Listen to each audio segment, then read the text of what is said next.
Hello, you. I'm Siri too. I gotta wash dishes.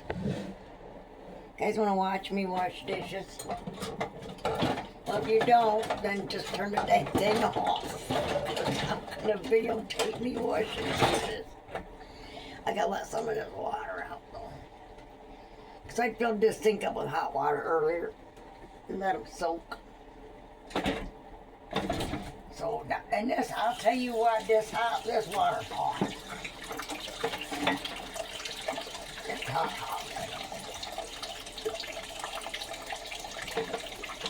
Just scalded you. But I don't mind hot water. My friend had a hot water heat. Had a big old boiler downstairs. Oh gosh, that was so nice. I love hot water heat. That's the best kind of heat there is. Good old natural gas and hot water. Steam heat. That way you can breathe. Woo-wee. Yeah, I don't know. Them taters are cooking, but I don't know. Little by little. They're bubbling and a toiling and a troubling, so. I got water on my nose. Your nose always itches when you start washing dishes. I just made that up. Oh, Lordy, here we go. They haven't had their supper yet. So they're rambunctious. They're always rambunctious. They like it here. They think they got it made. Yeah, I guess I am an old cat lady, ain't I? Somebody's got to do it. I always had animals, though. I had guinea pigs. I even had turkeys. I had turkeys. I had 4 turkeys. Never had a rabbit. Cats, dogs, fish. I had tropical fish. I thought about getting me a fish tank. Parakeets. We never really had parakeets. My grandma had parakeets. She had over 200 pairs. She'd breed them. That was part. She had a little side income selling parakeets. And every night we'd have to go in the basement and feed the birds. And that the bird man would come on Saturday morning, I think, or Saturday afternoon, because Granny had to work at the Charles Company. She used to do. She was a seamstress. And she worked at the men's clothing, the fancy men's clothing store downtown. And she'd have to know which side a man dressed on. If you don't know what that means, you can look it up. So she could make anything. She could make lace. She even tatted. She'd make Barbie doll clothes. We never run out of clothes. If you wanted some kind of cool outfit and you could find a pattern, or even just show her what it looks like, and she'd make it, by golly. She made all my sister's wedding dresses. I mean, well, not all of them. She made the wedding dress. Mom made mine. I think Idris made Jan's. And the rest of them, there was 1, 2, 3 more Graham made. My grandma made them. Yes. So on that lace, she'd make buttons, and then we'd have to dye shoes. Yeah, she did that. We'd go to shoe out a hairpin lace, a quilt. She never was much into knitting, but by golly, she could crochet.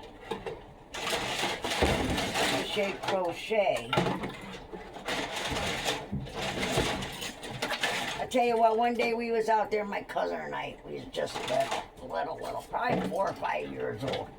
Grandma lived way out on, well, probably about 2 miles out of town, 3 miles out of town. And there was a railroad track, half a mile back behind her. Behind her 3 acres, then there was a field. Then there was a woods, and there was railroad tracks in them woods. My cousin and I used to go out there, we'd spend the whole summer. We wouldn't even go back in town to our parents' house. Heck, no, we're out here with Grandma. Her and her birds and 2 dogs and a whole bunch of cats, and she had a garden and, orchard, cherry trees, pear trees, apple trees. Then she had the briar patch over there, the raspberries, red raspberries, black raspberries, mulberries. Oh, she had everything. But one day, we'd be out there playing, just messing around wherever. Well, every once in a while she'd say, "Hey girls, get in the house." So what the heck's going on? The bum was coming. There was a bum that lived off the railroad tracks up there. And where she lived was just a couple miles out of town. So he had to get off right there so he could walk across the bridge to get to the tracks to the other side of the train. But he'd come across the field. We could see him coming across the field. Granny'd seen him. Grandma'd seen him. Get in the house, girls. So she'd go out there and, you could hear me and Judy her name's Judy. We'd be in the back, we'd be listening out the window. And he'd say, "Ma'am," he said, "I'll do any kind of little work around here if you need something for something to eat." And Granny said, "All right." She'd find him a job to do, like hold that little bit over there while I fix your dinner or whatever. And she'd come in the house, and he'd be out there working whatever little bit she asked him to do, like move that pile of garbage over there or whatever.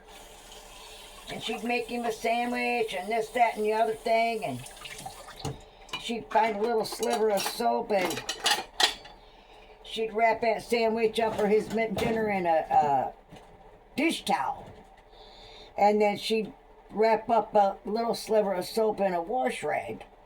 And when he was done doing that, she'd holler at him. And he'd come over and he'd use the spigot at the side of the house.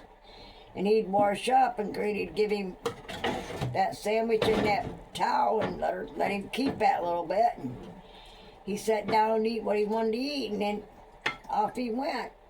And I think for like 2 or 3 years that old boy come by. And then I think there might have been 2 of them. But it just kind of always happened to be that they stopped by when me and my cousin was there. That was just, must have been that time of year when them hobos was traveling like that. Real nice guy. They wasn't out for no trouble or nothing, They just needed something to eat on their way to where they was going. Kind of a crazy way to live, but people's always been hobos. Roamers, wanderers, nomads, vagabonds. Call me what you will, like old Mr. Metallica says. Wherever I may roam, is my home. Let me dry my hands off. My cats are starving.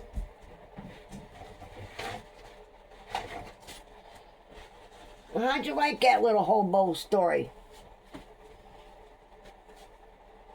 Yeah, I remember that old boy. Granny'd have him out there. She'd have him have the hoe out in the field. She had more than one garden, and the one garden was so much sand that it grew more thistle than it did much anything else. And it was harder than heck to weed that, because them weeds like that sand. And so it was all thistle. She made him work for it. She lived to be just shy of 99 years old. I learned a lot from that old lady. She was born in the 1800s, you know. I learned a lot of what I know about this from her. I was out there all the time. She had a coal furnace. Had an auger in it. A coal room. There's a old room. Whole room in the basement was full of black coal. And that old thing get clankers in it. We have to pull the clankers out. Yeah. I love that old house. It's still standing. Alright, well, I got my dishes done. I'm gonna look at my taters. We got a lot of butter in them taters. Alright, let's look at the taters. I'll cut you guys off. Well, I don't know what you can see.